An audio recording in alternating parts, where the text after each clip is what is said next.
Ini lagi satu pengakuan oleh John C. White. Dia kata, bila kamu buat hipnosis ni akan sampai satu tahap kamu akan dikuasai oleh spirit guide kamu. Maksudnya pendamping kamu tu akan take over. That's the purpose ni. Dia nak jadikan kita kenderaan. Okay? Dan New Age ni memang suka benda-benda hypnotism ni. Next slide.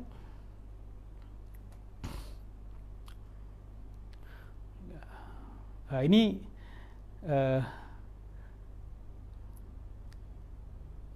salah satu paper dipublish dalam The Proceedings of the Society for Psychical Research. Dia orang kata bahawa pawang-pawang ni yang sedang menurun ni tak boleh kita nak bezakan dengan orang yang dalam hypnotic trance. Kata sama. Okay, next slide. Next slide.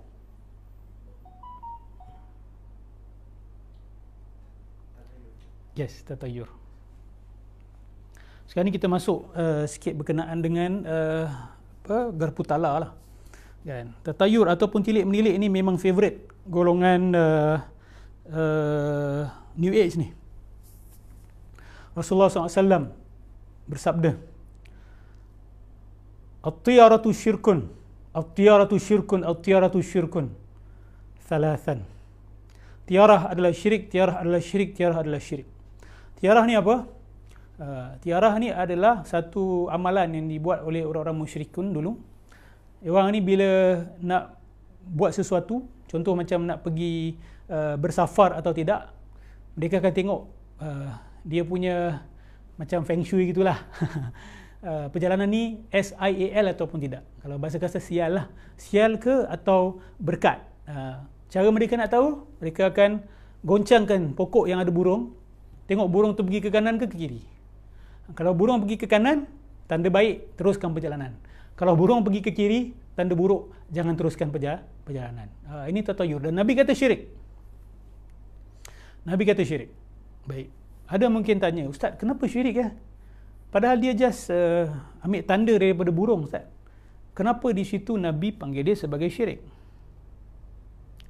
Okey, saya tulis dalam slide ni. Pertama sekali, tatayur dan amalan seumpamanya merosakkan perkaitan sebab musabab. Apa maksudnya di sini? Okey, syirik ni bermula dengan memecahkan perkaitan sebab musabab.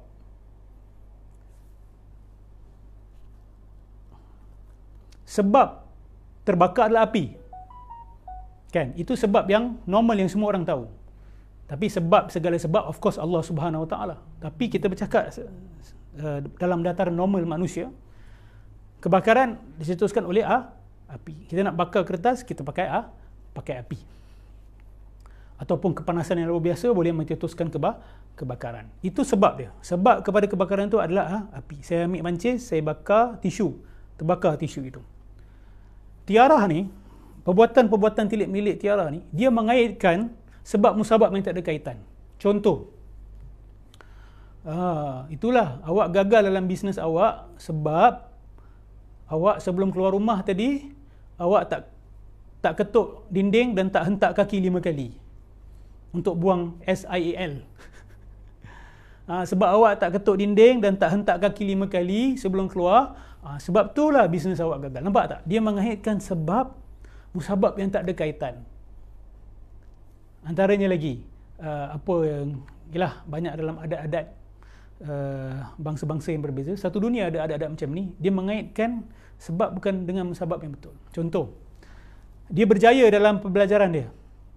Tiba-tiba ada orang datang, kamu nak tahu tak, kamu berjaya ni sebab dulu kamu pernah beristighathah dengan seorang wali. Wali tu redha dengan kamu. Sebab itulah kamu berjaya dalam peperiksaan kamu. Contoh. Atau kamu berjaya dalam kehidupan kamu, bisnes kamu dan sebagainya. Nampak? Dikait-kaitkan sesuatu yang tidak pasti. Akhirnya orang akan bergantung pada sebab yang tak ada kaitan. Nak berjaya dalam bisnes, cari tangkal. Bukan pergi belajar ilmu bisnes betul-betul. Bukan daripada New Age guru. Datang dia pakar-pakar ekonomi, pakar-pakar bisnes yang dah berjaya dalam bisnes dia orang. Tak buat benda tu. Cari tangkal, cari bomo. Nampak? Bila sebab musabab ni diputus-putuskan, akhirnya segala jenis khurafat akan masuk. Padahal yang cetuskan B adalah A. Ni tak. Dia ambil C lah, ambil D lah, ambil X lah. Hancur bangsa yang macam tu.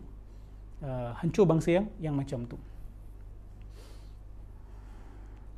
Banyak lagi contoh yang saya boleh berikan. Jadi tiarah tadi tu, nak jalan ke tak nak jalan, goyang pokok, tengok burung pergi kanan ke kiri, mengaitkan sebab musabab yang salah. Apa kaitan burung tu terbang pergi kanan dengan kamu punya travelling? Pernah ada satu peperangan, saya tak pasti riwayat ni sahih ataupun tidak. Itu zaman Sayyidina Ali nak berlawan dengan musuh dia. Musuh dia kata, kalau nak pergi perang, nak menang, kena pastikan bintang-bintang tertentu pada posisi-posisi tertentu. Dan cerita tu sampai ke Sayyidina Ali. Dan salah seorang dalam tentera dia kata benda sama. Betul Sayyidina Ali, kita kena pilih waktu yang sesuai untuk pergi perang, untuk menang. Sayyidina Ali kata, bintang yang mereka guna juga adalah bintang kita. Bintang yang sama. So, kalau bintang tu pada tempat yang tertentu, kenapa kemenangan untuk mereka, kekalahan untuk kita? Sedangkan kita juga bergerak pada waktu yang sama. Kenapa bukan kemenangan untuk kita dan kekalahan untuk mereka?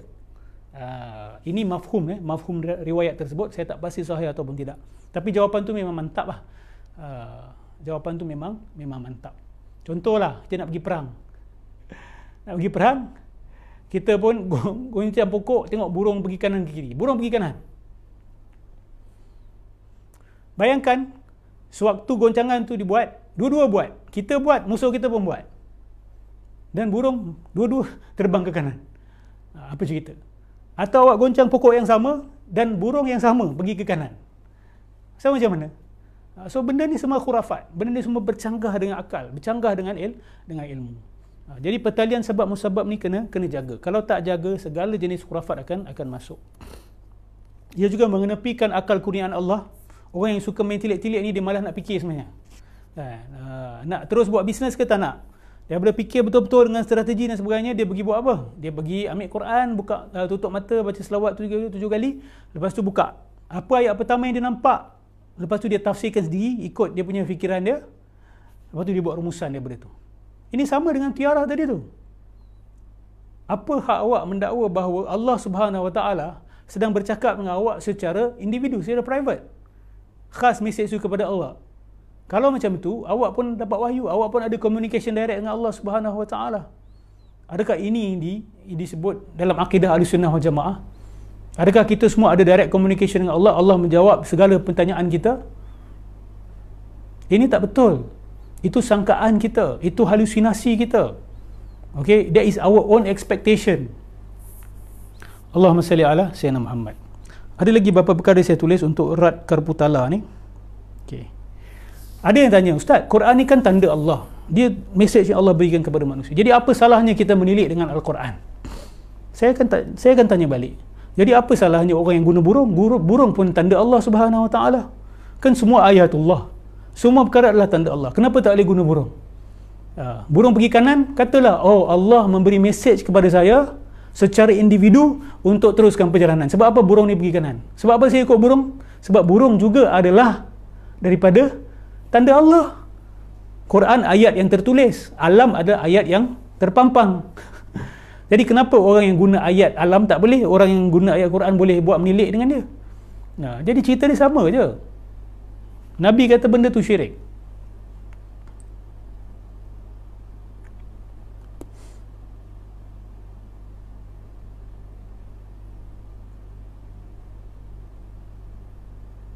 Lagi satu Karputala ni, kita tengok orang yang amal Karputala ni, dia ada satu hyper positivity. Tahu tak kenapa? Sebab mereka betul-betul menyangka bahawa Allah menuntun setiap langkah kehidupan mereka. Siapa tak confident kalau Allah pimpin setiap langkah dia?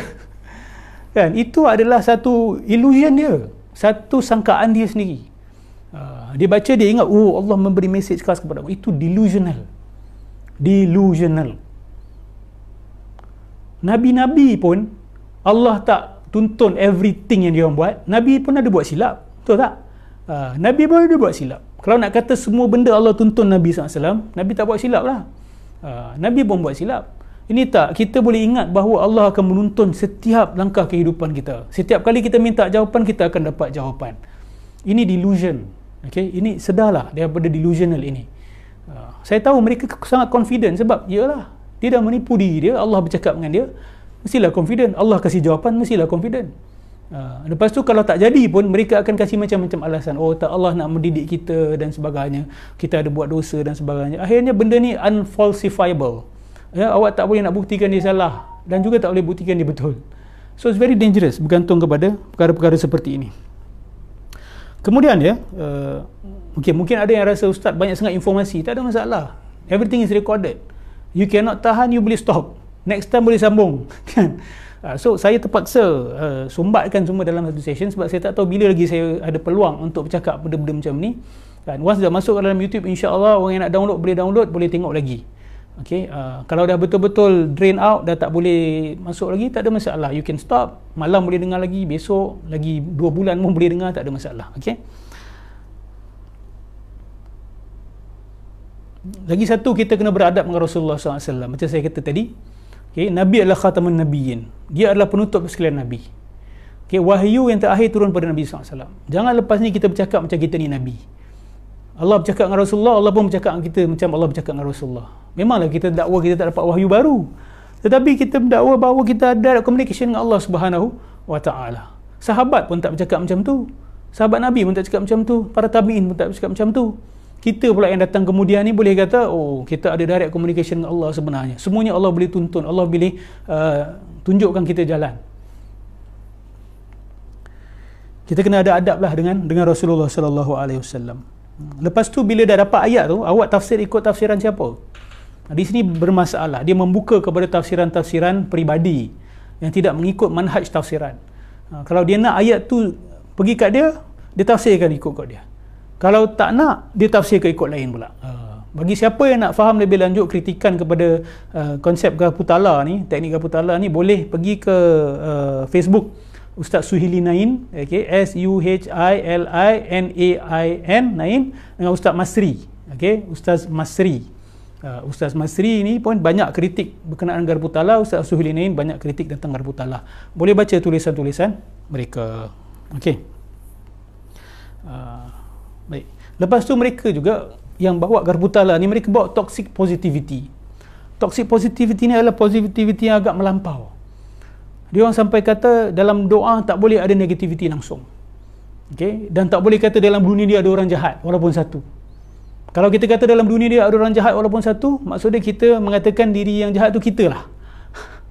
Ini semua bercanggahan dengan Al-Quran, bercanggahan dengan sunnah Nabi SAW. Nabi sendiri pernah kata ada orang jahat. Nabi sendiri pernah namakan sebahagian. Jadi macam mana kita nak cakap benda-benda macam ni? Sebab tu sebelum mendakwa, periksa dulu dalam Al-Quran ada ataupun tidak, dalam sunnah ada ataupun tidak, supaya kita tak buat dakwah-dakwah macam ni. Okay? Feeling is not prayer. Rasa kita bukan doa. Okay? Banyak kali kita rasa sedih tapi kita dapat kebaikan. Banyak kali kita rasa tak happy tapi dapat sebaliknya. Suka hati Allah nak buat apa? Allah tidak terikat dengan kita punya kehendak. Okay? Ada yang kata, Ustaz, macam mana dengan hadis ana inda zanni abdi bi? Kan? Aku adalah berdasarkan apa yang hamba aku sangka tentang aku. Imam An-Nawawi menjelaskan itu tentang pengampunan Tuhan. Kalau you yakin Tuhan akan ampunkan you dan you buat perkara yang sepatut you buat, insya-Allah Allah akan ampunkan you, Allah akan merahmati you. Itu dia sebenarnya. Bukan you sangka Allah akan kasih duit, you confirm akan dapat duit. You sangka Allah akan sembuhkan penyakit you, you confirm akan sembuh. Tak, bukan itu. You sangka baik Allah akan ampunkan dosa-dosa you dan you bertaubat sesungguhnya, insya-Allah Allah akan ampunkan dosa-dosa you. Itu maksud hadis tu yang lebih tepat. Bukan Allah ni macam the law of the universe. What you want, the universe will respond. Allah bukan universe. Allah ada iradah dia sendiri. Allah ada kudrah dia sendiri. Dia bukan berdasarkan apa yang kita nak pasal dia. Kalau tak, dia jadi hamba kita lah, bukan kita hamba dia. Hati-hati bila masukkan law of attraction ke dalam cerita ini. Okey, hati-hati. Baik. Next slide. Okey, sekarang ni kita masuk strategi penyebaran. Next slide. Okay, macam mana dia orang tarik perhatian orang? Pancing nafsu manusia dengan salutan kerohanian. Nanti lepas ni mungkin saya buka soal jawab sikit. Pegangan dan teknik kami betul, buktinya kami kaya, berjaya dan tolong ramai orang. Ini kita biasa dengar. What we are doing is right because kita dah tolong buat masjid, kita dah tolong institusi sekian-sekian, kita dah tolong rumah anak yatim, dan kita kaya. Itu bukti kami benar. Ni apa benda lah, kan? Saya minta lah kita fikirlah. Kalau nak ikut kekayaan, kalau nak ikut kejayaan bisnes, dapat tolong ramai orang, orang bukan Islam lagi jauh daripada kita.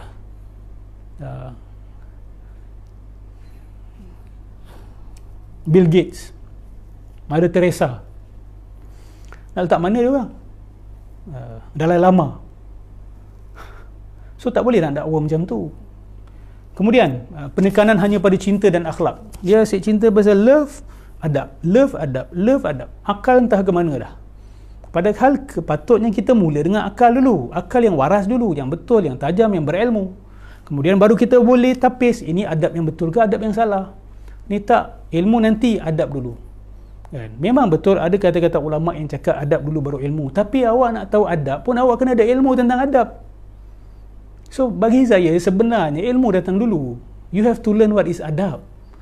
You not suddenly you know what is adab. You have to know what is adab. Know is ilmu. You have to ada ilmu tentang adab. Baru you boleh beradab. Ni kalau letak adab dekat depan baru ilmu, macam mana you nak tahu adab ni betul ke tidak? Yang tak beradab pun dia kata beradab. Yang beradab dia kata tidak beradab. Jadi hati-hati. Jangan asyik main adab, main akhlak. Jelaskan dulu adab itu apa. Akhlak itu apa. Jangan orang-orang yang kita tak suka, orang kritik kita tak beradab, biadab. Padahal bukan biadab pun. Padahal dia hanya menyanggah awak. Biadab lain. Korang ajar benda lain. Jadi kita jangan main lontar-lontarkan level adab ni kepada orang yang kita tidak suka. Okay? Itu tak gentleman. Tak gentleman. Kecuali kalau dia maki hamun orang ke, dia memfitnah ke, itu kita boleh kata dengan sengaja dah ditegur pun tak mengaku juga. Itu masalah. Itu memang melanggar adab. Dan itu memang kurang ajar. Tetapi kalau tersilap ataupun dia bukan nak mencaci pun sebagainya, dia hanya menyatakan fakta, itu kita tak boleh nak panggil biadab. Dan fakta tu pula kita tak suka. Tentang kita tak suka je kita kata biadab. Hati-hatilah. Kalau tak suka, jawablah betul-betul. Jangan melontarkan the adab card. This is something to be pondered upon. Okay. Kemudian tidak perlu ilmiah dan berfikir secara berdisiplin. Dia orang banyak bawa pseudo-scientific theories, pseudo-factual dan pseudo-academic. Dakwaan-dakwaan, macam-macam dakwaan. Tapi boleh cek, tak ada kajian yang pernah dibuat tentangnya. Ataupun, yalah, ada PhD, ada professorship, macam-macam, mengaku ada doctorate, tapi penipu. Lepas tu orang masih ikut. Ni saya pelik sungguh. Saya pelik sungguh. Orang yang tahu guru dia tu penipu dalam sijil, tapi dia tetap nak ikut, dia sebenarnya dah kena pukau. Okay? Orang macam ni dah kena pukau sebenarnya. Akal dia dah tak boleh nak berfungsi. Kemudian dia orang banyak tawarkan miracle. So banyak miracle berlaku. Oh, saya lepas amalkan garpu tala, saya dapat kereta besar, saya dapat apa yang saya impikan, tiba-tiba rezeki saya melimpah ruah, tiba-tiba saya dapat kahwin lain, tiba-tiba dia promote macam tu. Bila amal benda ni, benda luar biasa berlaku. Bila buat benda ni, benda luar biasa berlaku. Kemudian dia promote happiness and positivity. Happy, toxic positivity. Jangan dekati orang-orang yang sedih, jangan dekati orang-orang negatif, tinggalkan orang-orang negatif. Ini toxic positivity, very dangerous ya. Sehingga orang sekeliling tak berani nak nyatakan kesedihan, tak berani nak luahkan perasaan. Akhirnya semua menekan masalah. Menekan, lepas tu delusional, rasa yang hidup tak ada masalah. Padahal ada banyak masalah yang tertimbus dekat bawah. So, toxic positivity very dangerous. Lepas tu storytelling, imagination and fantasy. Dia orang banyak storytelling. Banyak cerita, imagination, fantasi. Lepas tu main pengalaman dan perasaan. Oh, pengalaman saya, perasaan saya, pengalaman saya, perasaan saya. Lepas tu yang paling best last, kami ada guru. Guru kami kata, guru kami kata, guru kami kata. Seolah-olah macam bila dah ada guru je tak boleh dipersoalkan. Ni masalah kita hari ni. Kadang-kadang ustaz-ustaz pun buat. Kan? Ustaz-ustaz pun buat benda ni. Oh, guru saya kata. Guru tak boleh nak periksa. Guru ni dah macam satu sumber dalil baru pula. Al-Quran, sunnah, guru aku. Ini tak boleh lah. Kan? Guru awak pun ambil dari Quran sunnah. Guru awak pun boleh buat silap. Dia bukan maksum. Kalau awak kata dia dah kata macam tu, jangan soal-soal lagi. Awak sudah memaksumkan dia. Awak sudah memaksumkan dia secara tidak langsung. Okay? Okay, next slide. Antara kesan yang tidak disangka. Okay, dah nak habis dah ni.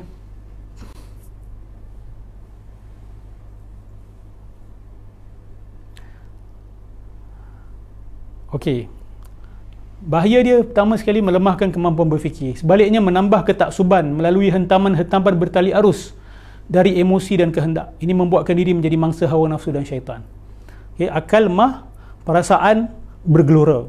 Itu nafsu. Nafsu dia akan menjadi besar. Ini akan membuatkan kita jadi mangsa nafsu dan syaitan. Okay? Syaitan lah khususnya. Dalam kes tertentu membawa terus kepada syirik yang jelas. Ini masalah. Ada kes-kes tertentu terus amal syirik. Kemudian pengabaian atau peremehan agama. Akidah dan amalan New Age dianggap lebih berkesan daripada akidah dan amalan Islam.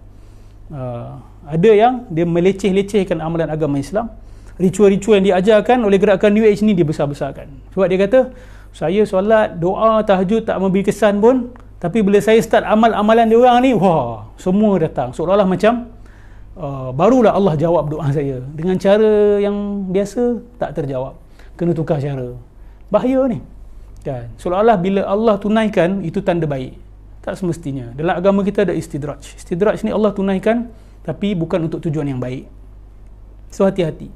So kalau doa Allah tak jawab, tak apa, serahkan pada Allah. Maksudnya Allah tahu lebih baik tak diberikan kepada kita. Allah lebih bijaksana daripada kita. Kalau minta dapat tu pun menyeramkan juga. Nabi pun ada doa dia tak dikabulkan. Siapa kita?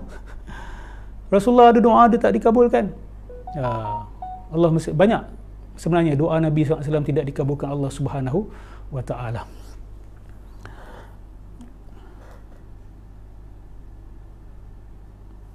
Baik. Kemudian kebaikan dihadkan hanya pada akhlak. Kebaikan sesama manusia atau kerja-kerja kebajikan. Itulah, kebaikan tu dihadkan kepada akhlak je. Kebenaran tak penting. Kemudian, next slide. Ketagihan dan kebergantungan pada peramal, penilik untuk menaikkan harga diri, menyelesaikan masalah dan merasa selamat dengan masa hadapan. Bila dah start tilik-tilik ni, hidup dia akan bergantung kepada tilik-tilik ni. Hari-hari dia akan buat garpu talah. Semua benda bergantung kepada garpu talah. Akhirnya minda dia dah tak guna lagi dah. Ini berbahaya. Lepas tu garpu talah diri sendiri tak percaya. Dia nak orang lain buatkan dia garpu talah pula. Nak orang lain buatkan. Sebab orang yang lebih alim bagi dia, lebih suci buatkan. Lah mula bergantung kepada orang lain. Mula keliru akan kesalahan agama lain. Mula cenderung kepada kesamaan antara agama. Ini bahaya dia. Okay? Mula lihat, sama je agama lain dengan agama aku. Kemudian membawa kepada short term rush of energy. Ketenangan dalam kehidupan. Serta rasa kebahagiaan dan positivity yang melampau. Short term rush. Oh, I can do anything. I'm positive. I'm happy. Ini short term rush. Dan sampai level peak tu nanti dia akan crash down. Itu bahaya ni. Okay? Ini diikuti dengan kejatuhan dalam kebimbangan. Kehilangan arah, tekanan dan ketagihan pada pengalaman baru yang sama untuk mengisi kekosongan itu. Makin nak ketagih, nak cari lagi. That rush nak cari lagi, nak cari lagi.